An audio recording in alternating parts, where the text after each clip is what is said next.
ये कहानी एक गरीब लकड़हारे किशन की है जो अपनी पत्नी राधा के साथ एक छोटे से घर में रहता था।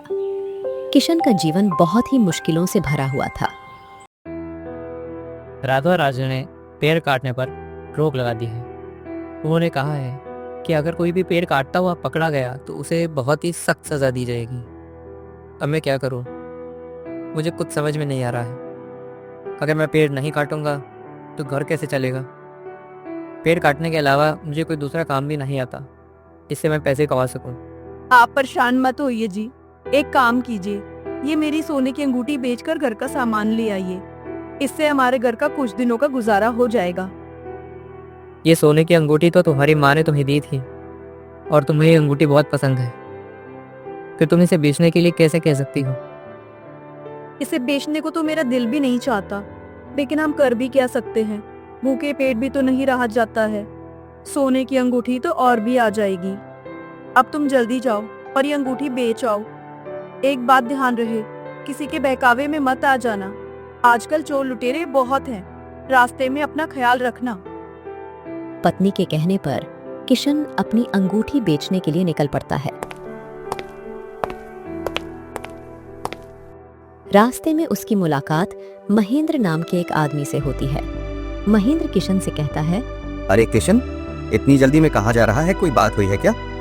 नहीं भैया, बात तो कुछ नहीं हुई, बस एक ज़रूरी काम से जा रहा हूँ। दरअसल मैं अपनी पत्नी की सोने की अंगूठी बेचने जा रहा हूँ। तुम तो जानते ही हो, राजा ने पेड़ काटने पर रोक लगा दी है। घर में एक पैसा भी नहीं है, इसलिए मैं ये अंगूठी बेचने जा रहा हूँ।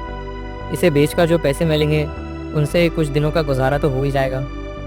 अरे किशन, कहीं तू पागल तो नहीं हो गया है जो पत्नी की सोने की अंगूठी बेचने जा रहा है? अंगूठी बेचकर तू ज्यादा से ज्यादा 2 महीने का गुजारा कर लेगा, और जब अंगूठी के पैसे खत्म हो जाएंगे तो फिर घर का गुजारा कैसे करेगा? मनिंद्र भैया, फिलहाल इस सोने की अंगूठी को बेचकर कुछ महीनों का गुजारा हो जाएगा, उसके बाद मैं कोई काम देख लूँगा। किशन, अगर तू चाहे तो मैं तुझे एक ऐसा सुझाव दे सकता हूँ जिससे तुझे अपनी पत्नी की सोने की अंगूठी नहीं बेचनी पड़ेगी और तेरे घर का गुजारा भी हो जाएगा। हाँ भाई, बिल्कुल बात सही है। मैं खुद नहीं चाहता कि अपनी पत्नी की अंगूठी बेचूं, क्योंकि उसे ये अंगूठी बहुत पसंद है। देखो किशन, काम थोड़ा मुश्किल है, लेकिन मुझे पूरी उम्मीद है तुम उस काम को कर लोगे, क्योंकि इंसान चाहे तो मुश्किल से मुश्किल काम को भी कर सकता है। महेंद्र, मैं कितना भी मुश्किल काम कर सकता हूँ। मेहनत करने से मैं बिल्कुल नहीं घबराता। किशन, तुम्हें मेरे साथ चोरी करनी होगी। नहीं नहीं, मैं चोरी नहीं कर सकता। चोरी करना बहुत बुरा काम है, और अगर किसी ने पकड़ लिया तो वो राजा के हवाले कर देगा और राजा मुझे मृत्यु दंड दे देंगे। इसलिए मुझे भूखा रहना पसंद है, लेकिन मैं चोरी कभी नहीं करूँगा। अरे भाई, मैंने तुमसे कब कहा कि तुम चोरी करोगे? चोरी तो मैं करूँगा, बस तुम्हें बाहर रहकर नजर रखनी पड़ेगी कि कोई आ तो नहीं रहा है। बस तुम मेरी इतनी सहायता कर दो, फिर तुम देखना केवल 10 दिन में इतना पैसा होगा तुम्हारे पास जिससे तुम मालामाल हो जाओगे। महेंद्र की बात सुनकर किशन गहरी सोच में पड़ जाता है। कुछ देर तक चुप रहने के बाद किशन महेंद्र से कहता है, तुम सही कहते हो महेंद्र, मैं तुम्हारे साथ काम करने के लिए तैयार हूँ, लेकिन याद रखना, जैसा तुमने कहा है, मैं चोरी नहीं करूँगा। चोरी तुम ही करोगे, मैं तो बाहर खड़ा होकर सिर्फ नजर रखूंगा। अगले दिन दोनों चोरी करने निकल पड़ते हैं। रास्ते में उन्हें एक आदमी दिखता है। उस आदमी को देखकर महेंद्र किशन से कहता है, देखो किशन, वो जो सामने से आदमी आ रहा है, तुम उसे अपनी बातों में उलझाओ। जैसे ही तुम उसे अपनी बातों में उलझाओगे, वैसे ही मैं उसका झोला गायब कर दूंगा जो उसके हाथ में है। महेंद्र की बात मानकर किशन उस अनजान आदमी को अपनी बातों में उलझाने लगता है। वो उससे इधर उधर की बातें करने लगता है। लगता है इस गांव में पहली बार आए हो, पहले कभी नहीं देखा तुम्हें। मैं इस गांव का रहने वाला नहीं, इस गांव में मेरे मामा जी रहते हैं, मैं उनसे मिलने आया हूँ। हाँ हाँ, अच्छा, तो तुम अपने मामा के घर आए हो। वैसे क्या नाम है तुम्हारे मामा का? मेरे मामा का नाम चंद्रपाल है। तुम्हारे मामा का नाम चंद्रपाल है। अरे, उन्हें तो मैं बहुत अच्छे तरीके से जानता हूँ। हमारे मोहल्ले में ही रहते हैं, पड़ोसी हैं हमारे। किशन उस अनजान आदमी को अपनी बातों में उलझाए रखता है। उतनी ही देर में महेंद्र उस अनजान आदमी का झोला चुपके से गायब कर देता है। फिर किशन भी वहां से चुपचाप निकल जाता है। जब उस अनजान आदमी को पता चलता है कि उसका झोला गायब हो गया है, तो वो घबरा कर इधर उधर अपना झोला ढूंढने लगता है। अरे मेरा झोला कहाँ गया? लगता है वो आदमी मेरा झोला चुरा के ले गया। जो मुझे अपनी बातों में उलझा रहा था, मुझे पहले ही शक हो रहा था कि वो कोई ठग है। अब मैं क्या करूं? कहाँ जाऊं? अब मामा जी को क्या जवाब दूं? बेचारा वो अनजान आदमी बहुत परेशान हो जाता है। उधर जब महेंद्र और किशन थोड़ी दूर जाकर झोला खोलकर देखते हैं, तो उसमें बहुत सारे पैसे निकलते हैं। किशन भाई, देखा तुम्हें कितना सारा धन है। इतना धन तुम 2 साल मजदूरी करके भी नहीं कमा पाते। अब इन पैसों में से आधे तुम्हारे और आधे मेरे। आज रात हम जयप्रकाश के घर चोरी करेंगे, इसलिए रात को थोड़ी जल्दी आ जाना। किशन महेंद्र से आधे पैसे लेकर खुशी खुशी अपने घर चला जाता है। जब किशन की पत्नी इतने सारे पैसे देखती है, तो वो उससे पूछती है कि इतने पैसे कहाँ से आए। आधे आप अंगूठी बेचकर कितने रुपयों की बिकी अंगूठी? राधा, मैंने तुम्हारी अंगूठी नहीं बेची। ये लो अपनी अंगूठी और ये लो पैसे। अब जल्दी जाओ और बाजार से घर का सारा सामान ले आओ। जब आपने अंगूठी नहीं बेची तो आपके पास इतने सारे पैसे कहाँ से आए? जब आप अंगूठी बेचने गए थे तब तो आपके पास एक पैसा भी नहीं था। दादा, मैं ये पैसे एक आदमी से उधार लाया हूँ। मैं तुम्हारी अंगूठी बेचना नहीं चाहता था, इसलिए मैं पैसे कर्जे पर ले आया। जब मेरा काम चलने लगेगा तो मैं उसके पैसे लौटा दूंगा। किशन अपनी पत्नी को एक झूठी कहानी सुना देता है और फिर रात के समय चुपचाप महेंद्र के साथ एक और चोरी करने निकल पड़ता है। इस पर महेंद्र उससे कहता है, किशन भाई, आज हम एक अमीर आदमी के घर चोरी करने चलेंगे। तुम घर के बाहर खड़े होकर मेरा इंतजार करना। मैं घर के अंदर जाकर सारा माल चुरा कर ले आऊंगा।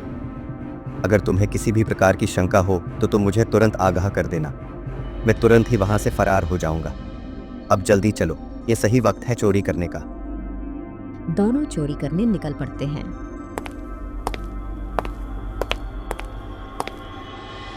महेंद्र घर के अंदर चोरी करने चला जाता है, जबकि किशन चौकन्ना होकर चारों ओर देखने लगता है कि कहीं कोई आ तो नहीं रहा है। तभी किशन की नज़र एक बांसुरी पर पड़ती है। बांसुरी देखकर किशन बहुत खुश हो जाता है। अरे वाह, कितनी सुंदर बांसुरी है। जब मैं छोटा था तो पिताजी ने मुझे ऐसी ही बांसुरी मेले में से ला कर दी थी। तब मैं कितनी अच्छी बांसुरी बजाया करता था। एक बार इस बांसुरी को बजाकर देखता हूँ, मेरे बचपन की याद ताज़ा हो जाएगी। इतना सोचकर किशन उस बांसुरी को उठाकर बजाने लगता है।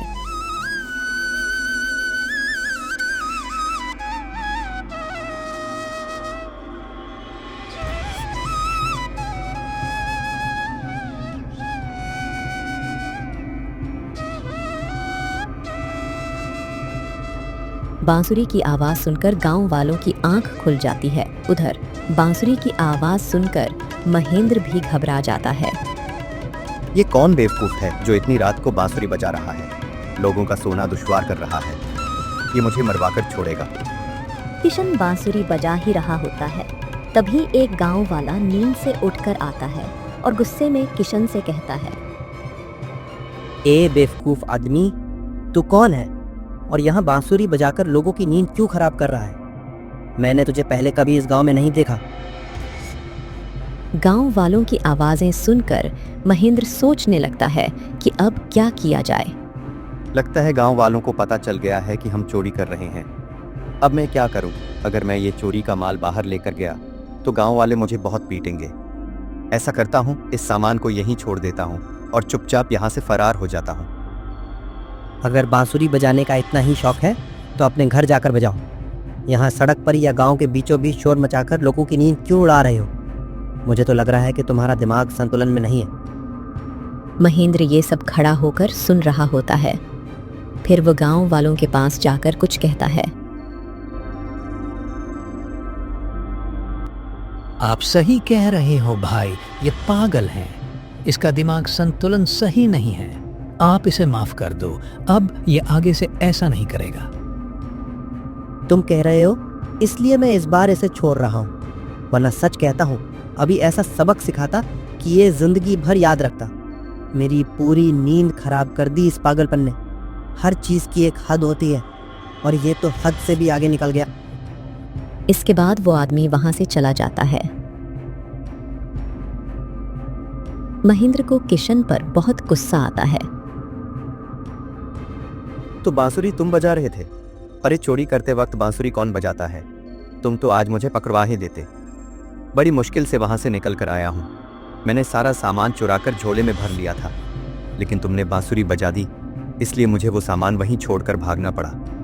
तुम्हारी बेवकूफ़ी की वजह से आज मेरे हाथ से इतना सारा धन निकल गया है। मैं मानता हूँ मुझसे एक गलती हो गई है।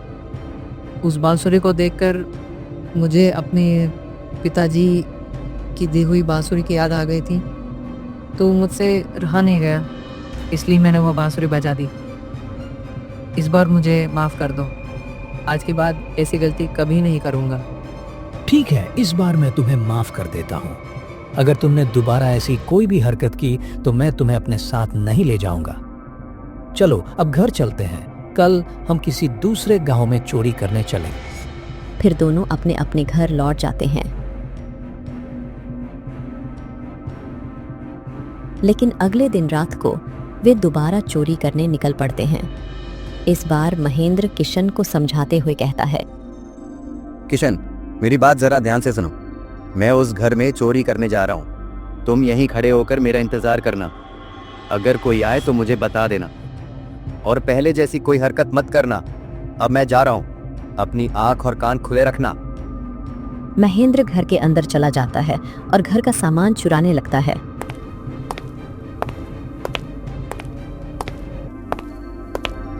महेंद्र के जाने के बाद किशन को एक बूढ़ा आदमी दिखाई देता है।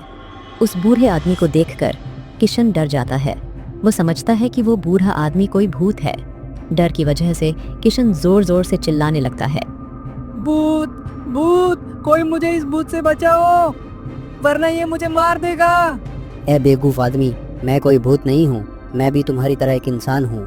मुझे नींद नहीं आ रही थी, इसलिए सोचा थोड़ी देर बाहर घूम लूँ।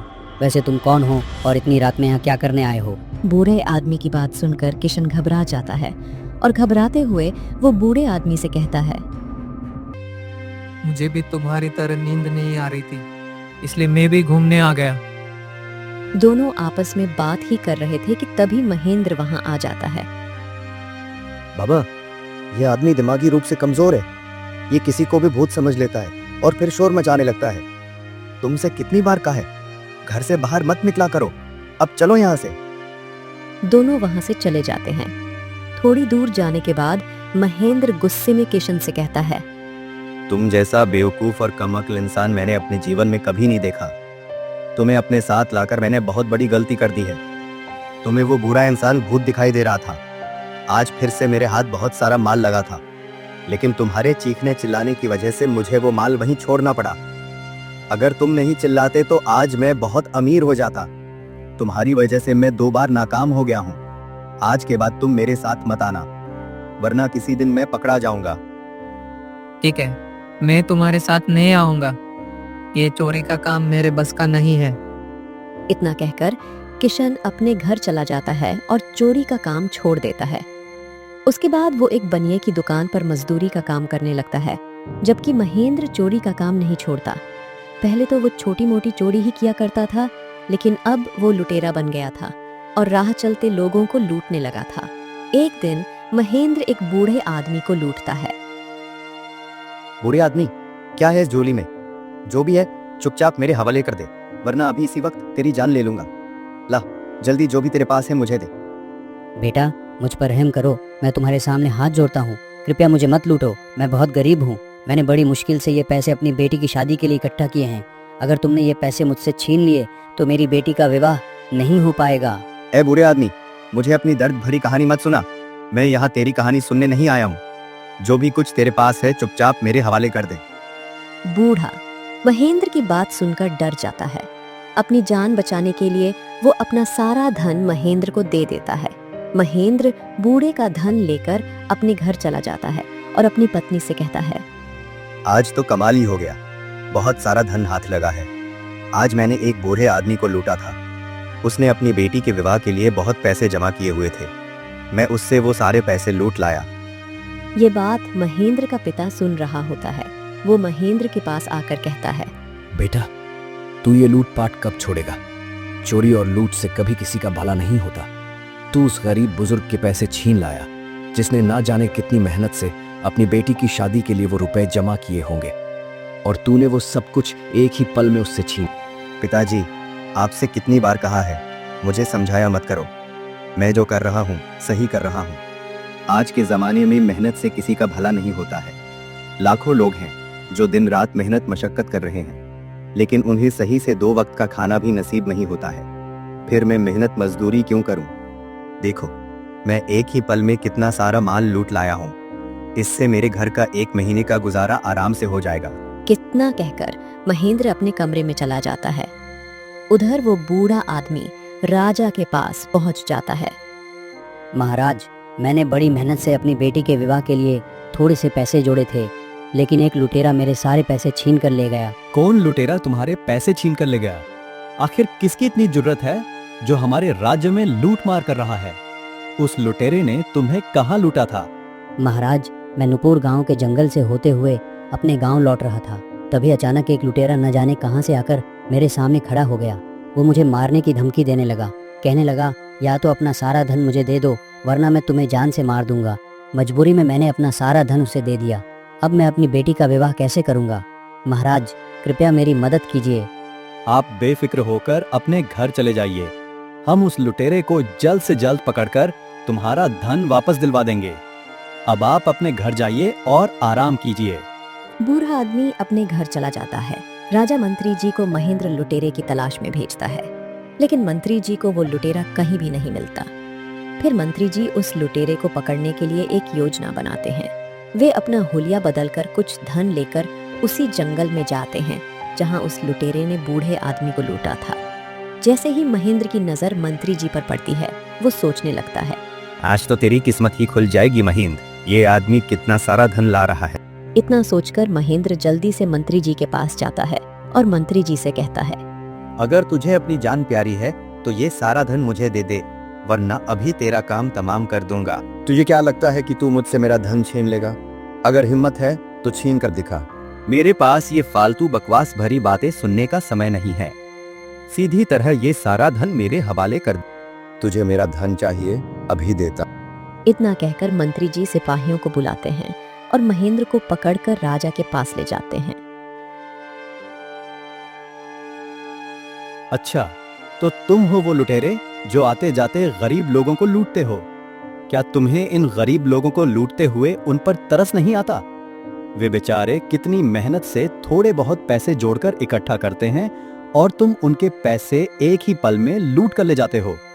अब मैं तुम्हें इतनी कठोर सजा दूंगा कि आगे कोई भी किसी को लूटने की कोशिश ना करे।